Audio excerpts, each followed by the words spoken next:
Hello, everyone. This is Dr. Amanda Pennington again, and tonight we're going to go over some items in week 3 in your 2530 class, your ICD 10. First, skin cancer. Well, there's four main types of skin cancer. There's basal cell carcinoma. Your basal cells are the round cells found in the lower epidermis. Squamous cell carcinoma. Most of these are flat. They're scale-like cells. Merkel cell cancer and melanoma.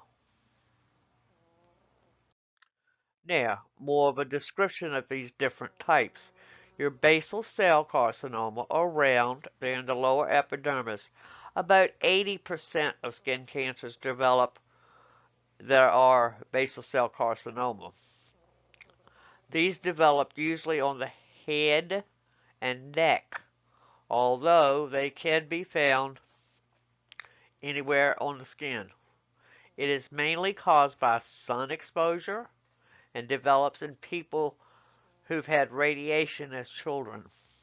This type of skin cancer grows slowly and rarely spreads to other parts of the body. Squamous cell carcinoma. These are flat cells. They're about 20% of the skin cancers develop from these type of cells. The squamous cell is mainly caused, again, good old sun exposure, so it may be diagnosed on any region of the body, on the skin.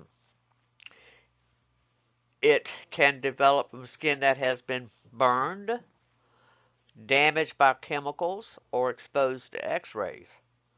It's commonly found on the lips or any sites of a long-standing scar. Cell outside the mouth, the anus, or a woman's vagina. About 2 to 5% of these cancers spread to other parts of the body, which makes it likely to spread more so than the basal cell carcinoma. Merkel cell cancer. This is unfortunately a very high, aggressive, fast growing cancer, but fortunately it is rare. It starts in your hormone producing cells beneath the skin and the hair follicles. It's usually found on the neck and the head. It also is called neuroendocrine carcinoma of the skin. Melanoma. This is where the epidermis meets the dermis, so it's a little deeper, so to speak. It's there because of the melanocytes. This type of skin is produced by your myelin, which is your color part of the skin. It's the most serious type of skin cancer. Now, we're going to go over what's called a neoplasm table. Now, this looks a little difficult to understand, but I'm going to basically take you through it how I learned it. All right, this is just a segment of it as far as the urinary bladder. Let's go over the top part. What is a malignant primary? A malignant primary neoplasm is basically it is malignant. It's probably going to move, but primary means it's in the original spot. It hasn't moved yet, but it probably will. Malignant secondary. That means it's in its quote unquote second spot. That's, for instance, let's say you have a malignant neoplasm of the lung, and now you go in and find it's in your respiratory system. That would be a malignant secondary because it's its second location. Third, this is one that a lot of people like. What in the world does that mean? Carcinoma in situ. Simply stated, What that is, it is a malignant neoplasm, but it is in the primary spot. What makes this different is there are cells in the tumor or the growth itself that are malignant, but it has not moved. If it's not taken care of and addressed and located, so to speak, it will move from a carcinoma in situ to a malignant secondary. So a lot of surgeons, ones that I work with, would rather go ahead and remove this type of growth, the carcinoma in situ, when it's still in the primary position. But the problem is there are malignant neoplasm or malignant cells within that growth. Benign.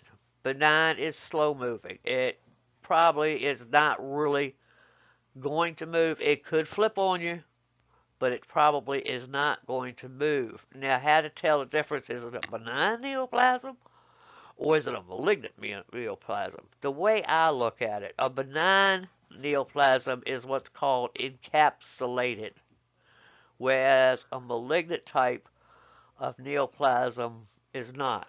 The way I look at this, let's say you're taking a Tylenol pill and it's in like a little capsule. It's covered. It's in a little capsule. Well, that's going to take a while to work through your system. Whereas if you took a normal pill that's not covered by a capsule, that's going to basically do its good pretty quickly. Here we go. Uncertain behavior and unspecified behavior. Well, shoot, they both look similar to me.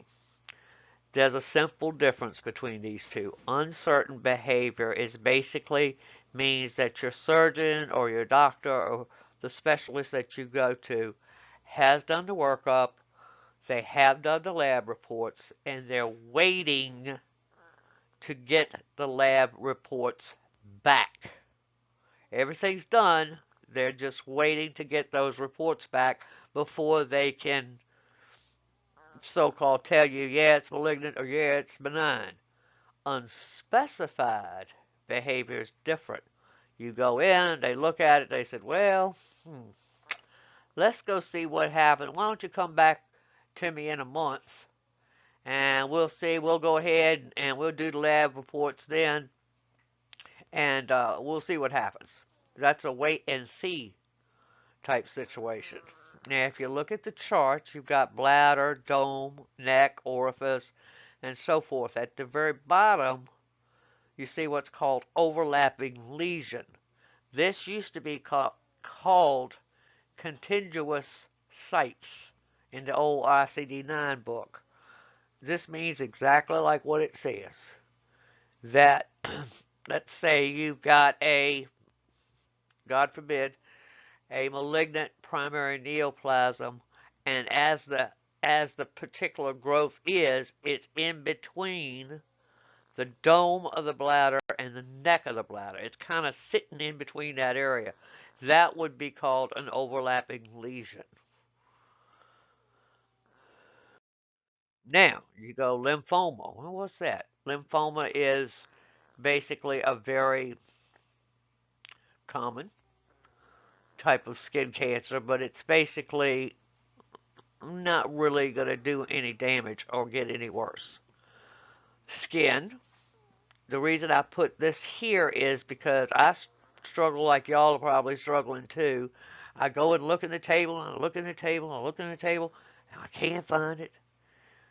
If you can't find what you're looking for, there's two things. If you can't find what you're looking for in that neoplasm table, what you do is look under skin. It might be literally under the word skin. Or if you really can't find it at all, that's telling you to go look in the alpha index. It's not in the table, it's in the alpha index. I learned that the hard way. Um, And also, as far as the table, I've noticed too with these books, it's a lot of writing, it's a lot of small writing.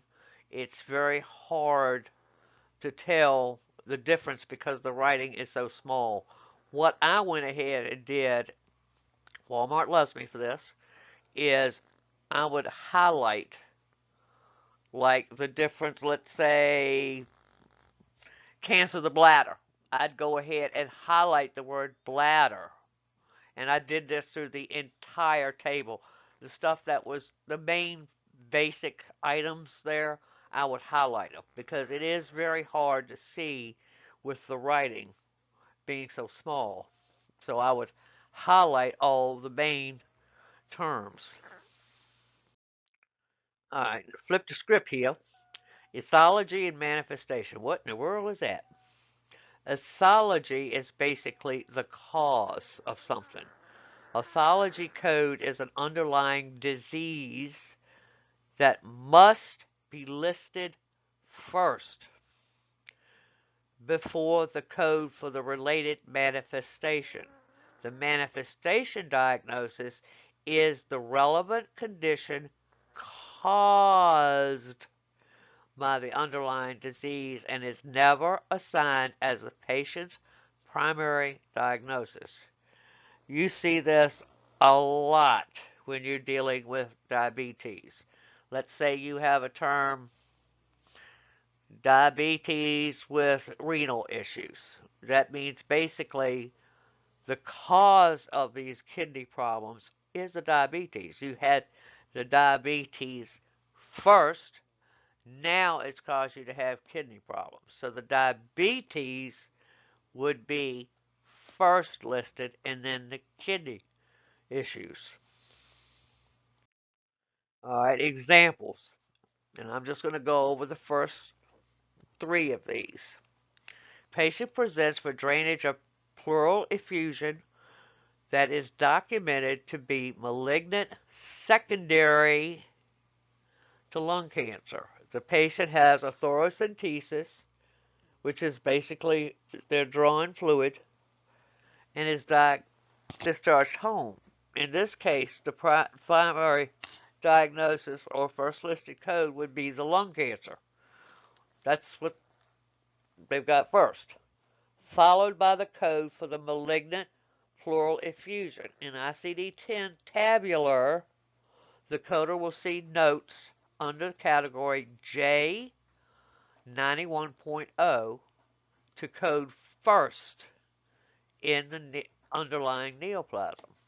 Coders will see the same code first instruction when looking at malignant ascites. Ascites is also a fluid, it's usually abdominal fluid buildup. 2. Patient presents with anemia, is admitted for transfusion. Anemia can be a tricky one to work with.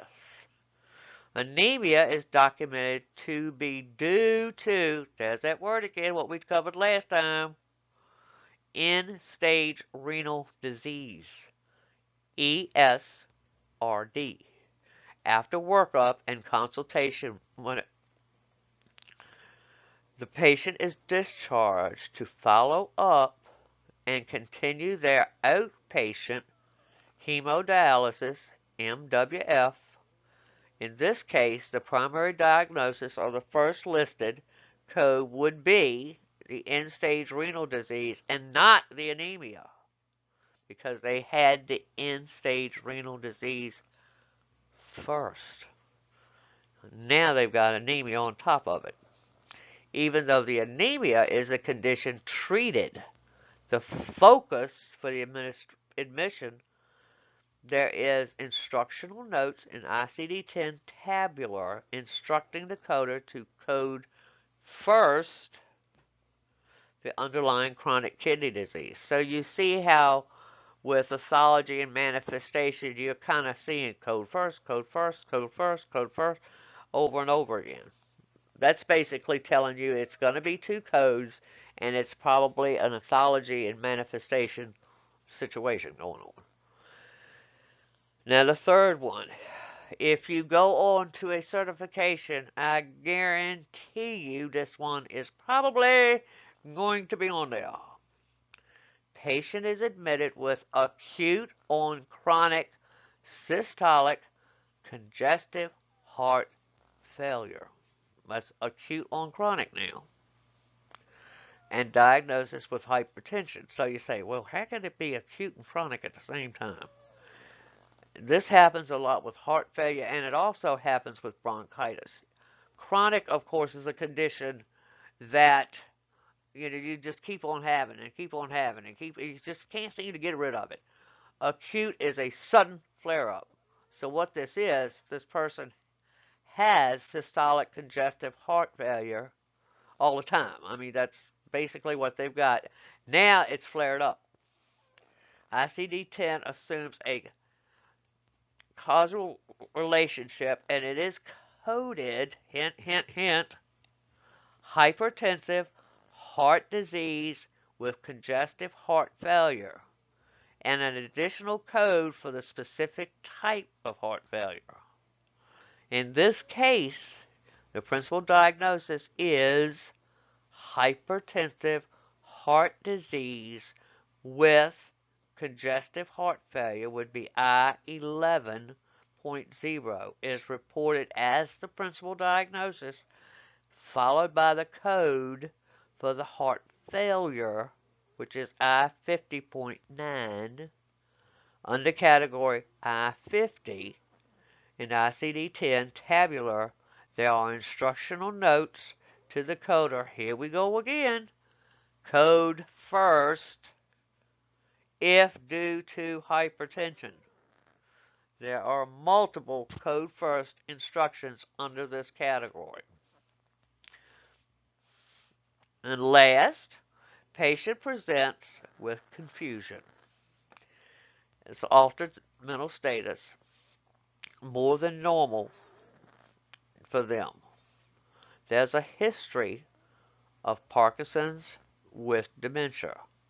Workup reveals that this patient's Parkinson's disease was progressing quickly and their medications were altered. The patient is observed with one sitter without much improvement. All this is saying there's different type of stages.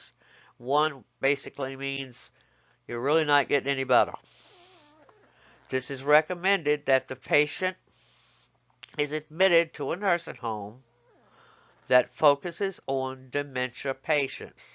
In this case, the diagnosis code of Parkinson's disease is reported, that's what they had first, with the primary diagnosis followed by the code for dementia in other diseases as additional SDX is secondary diagnosis. Alright, good old glaucoma. It can confuse the tar out of you, but you just have to break it down and it'll make better sense. Staging, there's certain tips for glaucoma on how to figure out the code.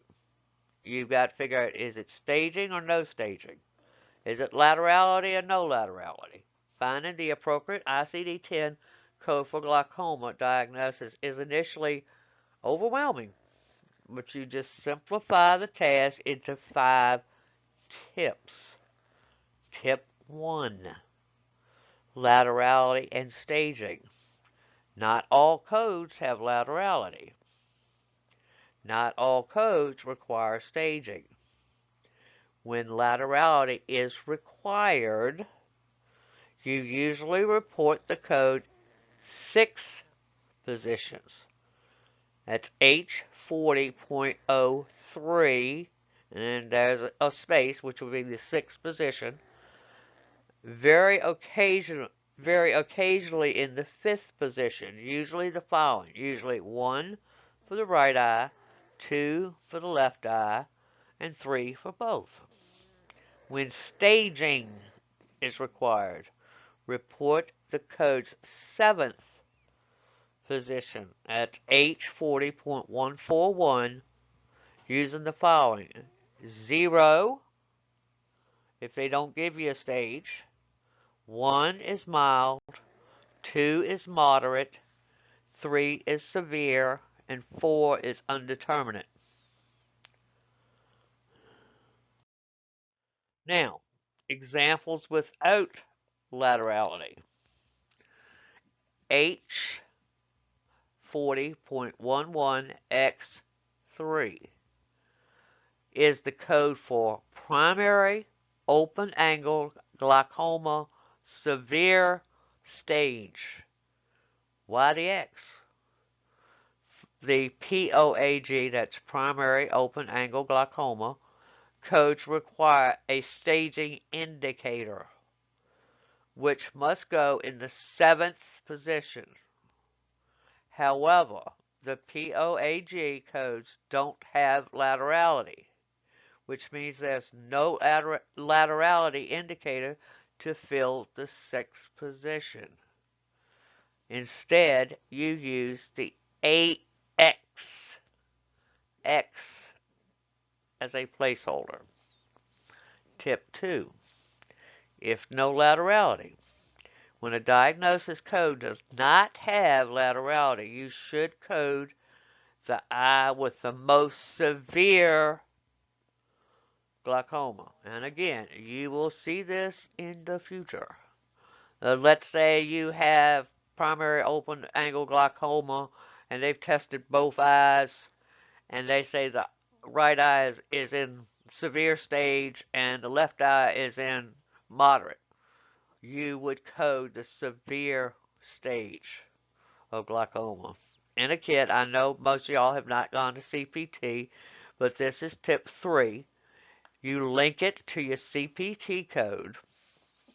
Now, this is as with ICD-9, you must link the appropriate ICD-10 code to a specific CPT code. This step is crucial, as it was with ICD-9. An example, CPT code 92133. When you report CPT code 92133 with the code for scanning, computerized ophthalmology diagnostic imaging, SCODI, you can choose from more than 150 glaucoma-related ICD-10 codes, ranging from H21.551, that's a recession of chamber-angled right eye, to Q15.0, which is congenital glaucoma. So you see, there's quite a few glaucoma codes. All right, tip 4.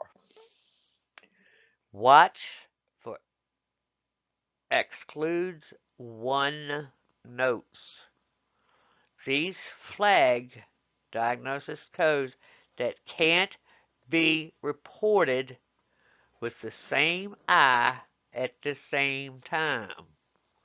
An example would be the code for primary angled closure without glaucoma damage is 840.06 is covered by the excludes one note. This indicates that if you report H40.06, you can't also report absolute glaucoma H44.51, congenital glaucoma Q15.0, or traumatic glaucoma due to a birth injury P15.3 for the same eye on the same date.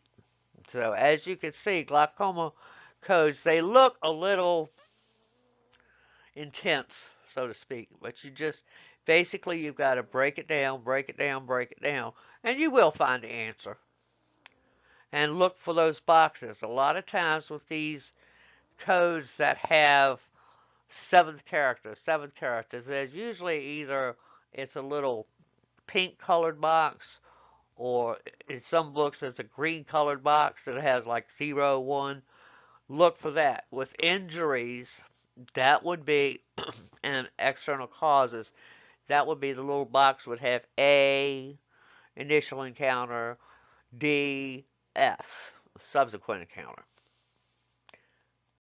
But that was it on week 3, and I'll talk to you next time.